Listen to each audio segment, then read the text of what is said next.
High বন্ধুরা, আমি Selim Mondal perfect coaching সেন্টারের অনলাইন ম্যাথ ক্লাসে আবার সবাইকে স্বাগতম। তো গতদিন আমরা শতকরার পার্ট 1 করেছিলাম 1 থেকে 10 পর্যন্ত। চঞ্চল ঘোষের বই থেকে আমরা এখন কালেকশন করছি। আমার কাছে অনেক রিকোয়েস্ট এসেছিল, সেই কারণে আমরা এই বইটিকে পুরো শেষ করার একটা টেন্ডেন্সি নিয়েছি। তো সুতরাং আমরা গতদিন প্রত্যেকটা ভিডিওতে 10-10টা করে ভিডিও দেওয়ার গাণিতিক সমস্যার সমাধান করার চেষ্টা করছি। তো আজকে আমরা যেটা করবো শতকরা 10, 11 থেকে 20 বা 25 পর্যন্ত দেখছি, চেষ্টা করছি কতটা করতে পারি। তো যেটা 1 নম্বর প্রবলেম আছে, 11 নম্বর প্রবলেম কি আছে দেখা যাক। তো 11 নম্বর প্রবলেমটা কি আছে দেখি। জলকে বরফে পরিণত করলে 10% আয়তনে বাড়ে। বরফ গলে জল হলে জলে পরিণত হলে আয়তনে কত কমবে? যে আয়তনে কত শতাংশ কমবে হবে প্রশ্নটা। তুমি যে জলকে বরফে পরিণত করলে 10% আয়তনে বাড়ে, বরফ গলে জল হলে আয়তনে কত শতাংশ কমবে? তো এই ধরনের যদি প্রশ্ন হয় তাহলে আমরা কি করবো? প্রথমে ভাবলাম জলে 100 লিটারের জল ছিল, বা জলের পরিমাণ ছিল 100 ml বা 100 যা খুশি ml ধরো, কোনো প্রবলেম নেই। এখন যখন এটা বরফ হলো তখন কত হলো? 110 হলো। ক্লিয়ার? প্রথমে জল ছিল বলো আমার 100, আর পরে বরফ হলো কত? 110 হলো, কারণ 10 বেড়েছে। এখন এই বরফটা গলে আবার জলে 100 পরিণত হবে, 110 কমে গিয়ে কি হবে? 100। তাহলে 110 এর উপর যদি 10 কমায় তাহলে কত আসছে? 100 আসে, তাই না? কার উপরে কমবে? 100 এর উপরে 10টা কমবে না 110 এর উপর কমবে? 110 এর উপর করবে, কারণ 110 এর উপর 10 কমলে তবেই 100 হবে। 100 এর উপর 10 কমালে 90 হবে, কিন্তু আমাদের এখানে 90 নেই। তাহলে 110 এর উপরে আমি মুখে বারবার যেটা কি বলতে চাইছি যে 110 এর উপরে 10 কমবে, তাহলে আমি 110 এর উপরে 10 লিখেছি। মুখে সেটাই বললাম, আমার মুখে যেরকম বলবো কাজে সেরকম করবো। তাহলে 110 এর উপর 10 কমলো, তাহলে 100 তো কত কমবে? মানে শতাংশ বলেছে, এই 100 কত কমবে। এটা যদি আমরা ক্যালকুলেশন করি কত আসছে? 100/11, অর্থাৎ 9.1/11, অর্থাৎ কত কমবে? জল তুমি বরফ গুলে জল হলে কত শতাংশ কমবে?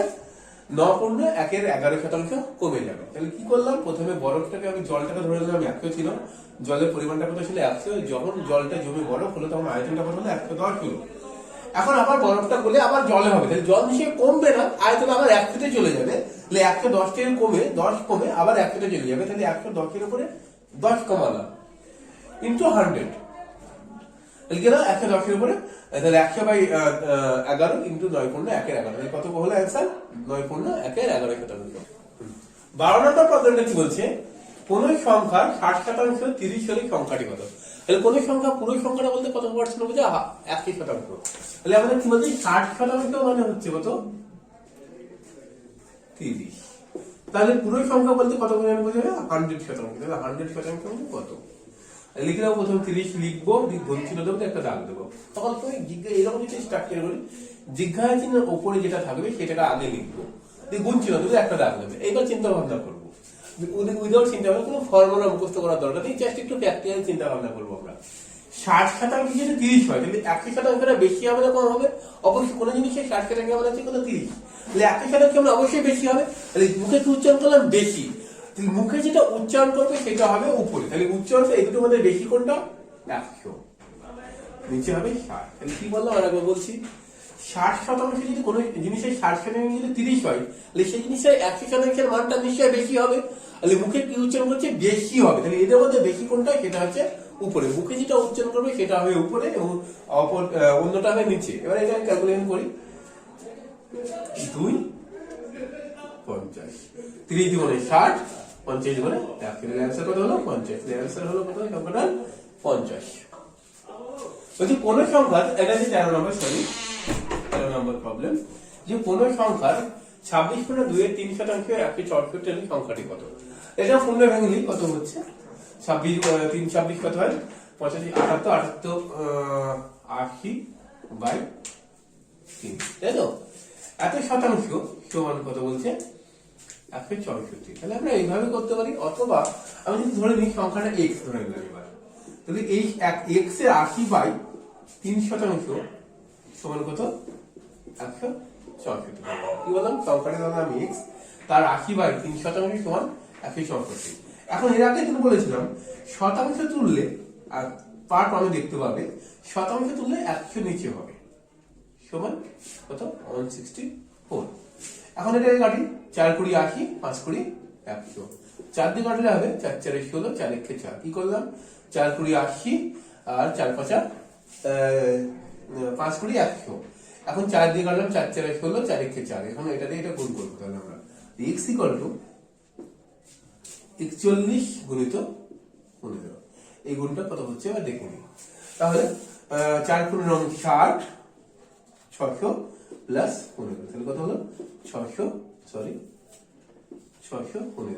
অ্যান্সার কত আছে 615। আমরা কি করলাম একবার দেখে নিই যে কি করে গুণ করলাম। এটা ধরলাম 40, তাহলে কত হচ্ছে 40টা যদি 15 হয় তাহলে 600 হবে, প্লাস 15 × 15 তাহলে 615। তাহলে অ্যান্সার কত হলো, মেইন সংখ্যাটা 615।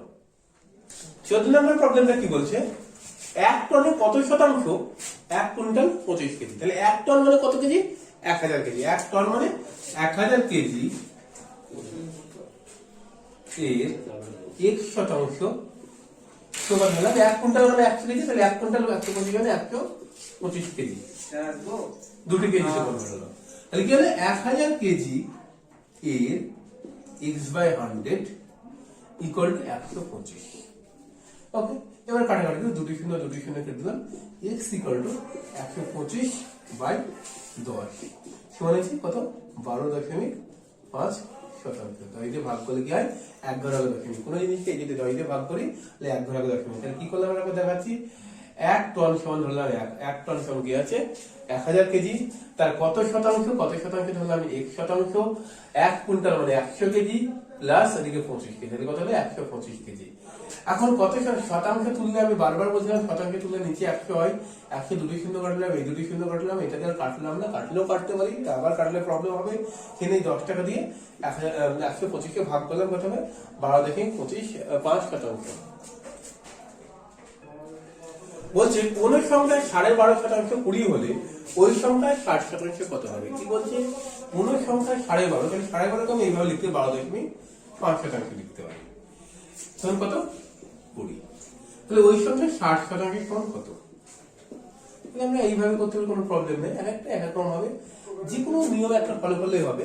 তারপর চলে 12.5 মানে এরকম পূর্ণ লাগে, আমি 10.5 দশমিক করলাম, তাহলে আমার করতে সুবিধা হবে। তাহলে প্রথমে কি বললাম, জিজ্ঞাসা চিহ্ন থাকবে সেইটা, গুণ চিহ্ন এইটা। তাহলে কোনো জিনিসের 12.5 শতাংশ যদি 20 হয়, তাহলে 60 শতাংশটা অবশ্যই বেশি হবে। বেশি বললে সেটা বেশিটা উপরে লিখবো, আর 12.5কে নিচে লিখবো। এখন এই দশমিক তোলার জন্য একটা 1 পাবো, একটা শূন্য। দশমিকের জন্য একটা 1 পেলাম, আর দশমিক পরে 1 ঘর আছে, সেখানে কি পেলাম, একটা শূন্য পেলাম। এবার এটা কাটাকাটি করি, কত 4 20 5 20 4 5 20, 4 এখানে কাটলাম 5 25 125, 5 দুগুণে 10, 5 5 25। এই 5 দিয়ে কাটলে 5 12 60। কি করলাম দেখে নিচ্ছি, একে 5 দিয়ে কাটলাম 4 5 20, এখানে কাটলাম 5 25 125, 25 হলো। আবার এখানে কাটলাম 5 দিয়ে, 5 দুগুণে 10, এটাকে 5 দিয়ে কাটলে 5, এবার 5 দিয়ে এই 12 কাটলে 60 কাটলাম, 5 12 60। কত হচ্ছে 4 দুগুণে 8, 8 8 12 96।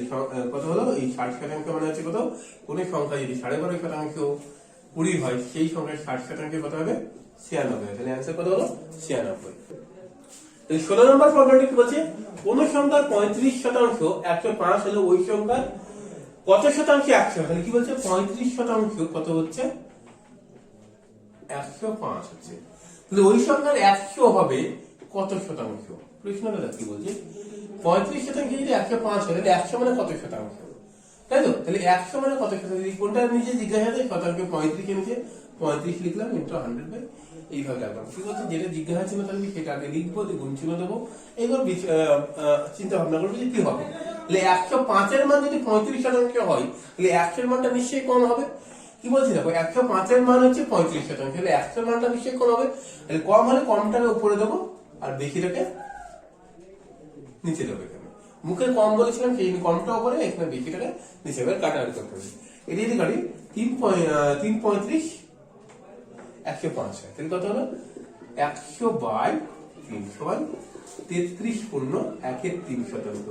কি বললো আরেকবার দেখাচ্ছি, যে কোন সংখ্যার 35 শতাংশ মানে 105, তাহলে ওই সংখ্যার 100 সমান কত শতাংশ, 100 সমান কত শতাংশ জিজ্ঞাসা, যেটা জিজ্ঞাসা হবে সেটা লিখবো, গুণ চিহ্ন লিখবো, একটা দাগ দেবো। 105 মানে যদি 35 শতাংশ হয়, তাহলে 100 মানে কম শতাংশ, কমটাকে উপরে দিলাম, বেশিটাকে নিচে দিলাম। 3 35 105, 100কে 3 দিয়ে ভাগ করে 33 পূর্ণ 1/3 শতাংশ।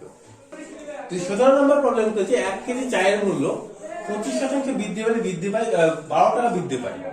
বলছে 1 কেজি চায়ের মূল্য 25% বৃদ্ধি পেলে দামটাও 12 টাকা বেড়ে যায়। তাহলে কি 25% মানে 12, 25% দাম কত? 12 টাকা। এখন নতুন মূল্য চাইছি, যেটা প্রকৃত মূল্য যাতে তাহলে 100 লিখতাম। নতুন মূল্য কি 100 যে প্রকৃত মূল্য প্লাস 25 বেড়েছে, তাহলে কত মূল্য? 125% দাম কত? এটা হচ্ছে নতুন দাম। এটা হলে কত হবে? ভালো করে বলি কি বলছি, 25% দাম কি বলেছে? 12 টাকা। কারণ 25% দাম বাড়লেই 12 টাকা বেড়ে যায়, খালি 25% দামে 12 টাকা। এখন যদি বলতে প্রকৃত মূল্য, নতুন মূল্য প্রথমে কত মূল্য ছিল, তাহলে 100 লিখতাম। প্রথমে মূল্য ছিল 80%, তারপরে 25% বেড়েছিল। কিন্তু এখন বলছি নতুন মূল্য, তাহলে 80% দাম ছিল আর 25% বেড়েছে, তাহলে কত হলো? 125। এটা কি করে পেলাম? 100 যোগ 25 মানে 125। এর দাম কত? যেটা জিজ্ঞাসা চিহ্ন আছে সেটাকে আগে লিখবো, গুণ চিহ্ন দেবো, একটা দাগ দেবো, সবসময় কমন ব্যাপার। এই 25% দাম যদি 12 টাকা হয়, তাহলে 125 দামটা নিশ্চয়ই বেশি হবে। তাহলে কত হবে দেখি? 125 বাই 25। ওকে, এখন এটা কাটাকাটি কত? 5 25 125, 5 12 60 টাকা। এখন বর্তমান মূল্য কত? 60 টাকা। আগে কত ছিল? যদি 1 কে ধরতাম তাহলে 5 কিলো 4 48 টাকা ছিল, এখন 12 টাকা বেড়েছে। বর্তমান মূল্য কত হলো? নতুন মূল্য কত হলো? 60 টাকা। 18 নম্বর প্রবলেম বলছে একটি পেনের মূল্য 7.12% বৃদ্ধি পায়, মূল্য বৃদ্ধি পায় 15 টাকা। ওই পেনের প্রকৃত মূল্য কত? তাহলে কি আছে? 7.5, 7.5 মানে 7 দেখে 5 আমি লিখতে পারি। এটা সমান কত? 15 টাকা। তাহলে আমাকে এগুলো কনভার্ট করে শিখতে হবে, 15কে কি করে আমি দশমিকে কনভার্ট করবো। তাহলে প্রকৃত মূল্য মানে কত? 100%। তাহলে 100% মূল্য কত হবে? তাহলে 15 গুণিত 100 বাই 7.5। তাহলে এখানে একটা দশমিক তুললাম, এখানে একটা শূন্য বলে দিলাম, এখানে কাটি 5 15 75, 5 2 10 আর 2 শূন্য, তাহলে কত হলো? 200 টাকা। তাহলে কত হচ্ছে? 16টা 7.5% দাম হচ্ছে 15 টাকা। তাহলে 100 প্রকৃত দাম বলেছে, যেহেতু নতুন দাম বলেনি, 100% দাম কত? 100% দাম কত? 200 টাকা। 19 নম্বর প্রবলেম হচ্ছে একটি পাত্রে দুধের পরিমাণ 15%, অন্য একটা পাত্রে দুধের পরিমাণ 5%। প্রথম পাত্র থেকে 7 নিলাম, প্রথম পাত্রে নিলাম 7 নিলাম, এবং দ্বিতীয় পাত্রে 8 নিলাম। মিশ্রিত করলে নতুন পাত্রের কথা, প্রথম অংশ থেকে 7 তাহলে কত? 15 গুণিত 7 নিলাম, তাহলে কত নিলাম? 105%। দ্বিতীয় পাত্রে থেকে 5% ইন্টু কত? 8, তাহলে কত হচ্ছে? 40%। মোট কত হলো? 145। 145 কত অংশের মধ্যে? 7 আর 8 কত? 135% হচ্ছে। 7 যোগ 8 মানে 145 বাই 15%। একবার বলছি 15% নিয়েছি কত অংশের মধ্যে? 7 অংশের। 7 অংশের মধ্যে 15% মানে 105 অংশ নিয়েছি। আবার 5% মধ্যে 8 অংশ নিয়েছি, তাহলে 8 অংশ যদি লিখি তাহলে কত হচ্ছে? 5 8 40, তাহলে মোট কত অংশ লিখছি? 145 অংশ। কত অংশের মধ্যে? 8 আর 5 15 অংশ। তাহলে এখানে কাটাকাটি করি, কথা 3 হচ্ছে, আর এটা কাটাকাটি করলে 5 দিয়ে কাটলে 5 গুণ 10 আর 5 9 45, কত হচ্ছে? 9/3। এটা 15 ভাঙা 3 9 27, 9 2/3 সংখ্যক 3%। এটাই কি হবে? শতাংশ বেরিয়ে গেল। কত শতাংশ বেরিয়ে গেল? 3 9 2/3%। অ্যান্সার কত হবে? 9 তো 20 নম্বর প্রবলেমটা কি বলছে? পারিশ্রমিক 25% বৃদ্ধি পায় এক ব্যক্তির বর্তমান পারিশ্রমিক হলো কত? 25 টাকা। অর্থাৎ 25% বৃদ্ধি পাওয়ার পরে হয়েছে 25 টাকা। তো ওই ব্যক্তির পূর্বে মানে অতীতে কত? তাহলে আমরা আগেও বলেছিলাম অতীত ভবিষ্যৎ দিয়ে আমরা অঙ্কগুলো সলিউশন করি। যদি অতীত ভবিষ্যৎ যদি বুঝতে প্রবলেম হয়, আমার লাভ ক্ষতি পার্ট 1 দেখে নিও, অবশ্যই সেখানে পুরো ডিটেইলসটা বুঝতে পারবে। তো যেটা আমরা করব, 25 লিখে নেব এবং অতীতের ঘটনা হলে 100 উপরে হবে। অতীতের ঘটনা বার করতে গেলে 100 উপরে হয়। আর 25% বৃদ্ধি আছে, তাহলে 100 থেকে 125টা যোগ হবে, তাহলে 125। তাহলে অ্যান্সার বেরিয়ে 5 5 25 125, 5 20 100। তাহলে কত হলো? 20 ছিল। প্রথমে অতীতে কত ছিল? 20 টাকা। কি বললাম? যে 25% অতীতের ঘটনা বার করতে গেলে 25 টাকায় লিখলাম। অতীতের ঘটনা লিখতে গেলে বার করতে গেলে আমরা 100 টাকা উপর দেবো, ভবিষ্যতের ঘটনা বার করতে গেলে 100 নিচে দেবো, এবং পরে দেখে নেবো যেটা আমরা অতীতের ঘটনা বার করছি সেই 100 টাকা উপরে দিলাম, এবং এটা 25% বৃদ্ধি, তাহলে 100 থেকে 25টা যোগ হবে। 100 থেকে 25টা যোগ হলে কত হবে? 125। 25 কে 125 দিয়ে কাটলে হয় 5, 5 দিয়ে 100 কাটলে হয় 20, তাহলে অ্যান্সার হলো 20 টাকা। তো তো বন্ধুরা, যদি ভিডিওটি ভালো লাগে থাকে আমি কন্টিনিউয়াসলি চেষ্টা করছি অ্যাক্টিভ চ্যাপ্টার থেকে কন্টিনিউয়াসলি ভিডিওগুলো দেওয়ার, এবং প্রত্যেকটা একটা বইকে ফলো করে চলছি, যেটা তোমাদের কাছে ম্যাক্সিমাম জনের কাছে এই বইটা আমি দেখেছি, এবং ম্যাক্সিমাম জন আমাকে এই বইয়ের সলিউশন করতে রিকোয়েস্ট করেছিল, তাই আমি এই বইটাকে ধরে আমি সলিউশন করার চেষ্টা করছি। তোমরা যদি চাকরির জন্য খাটতে থাকো তাহলে অবশ্যই মন থেকে খাটতে থাকো, কোনো অপেক্ষায় থেকো না যে কবে ফর্ম বেরোবে স্যার তারপরে পড়তে শুরু করবো। আগে নিজেরা রেডি করো, তারপরে ফর্মের অপেক্ষায় থাকো। যদি ভিডিওটি ভালো লেগে থাকে তো সবাইকে রিকোয়েস্ট করবো বন্ধুদের সাথে শেয়ার করতে এবং একটা লাইক করতে। কেমন লাগলো তা কমেন্ট করে জানাও। তোমাদের কোথায় কোথায় প্রবলেম হচ্ছে সেইগুলোকে আমি কমেন্ট করে জানলে পরের ভিডিওতে আমি সেইগুলোকে রিকভারি করার চেষ্টা করবো। তো আর একটা লাস্ট রিকোয়েস্ট করবো, সবাই আমার চ্যানেলটিকে সাবস্ক্রাইব করে দিও। Thank you.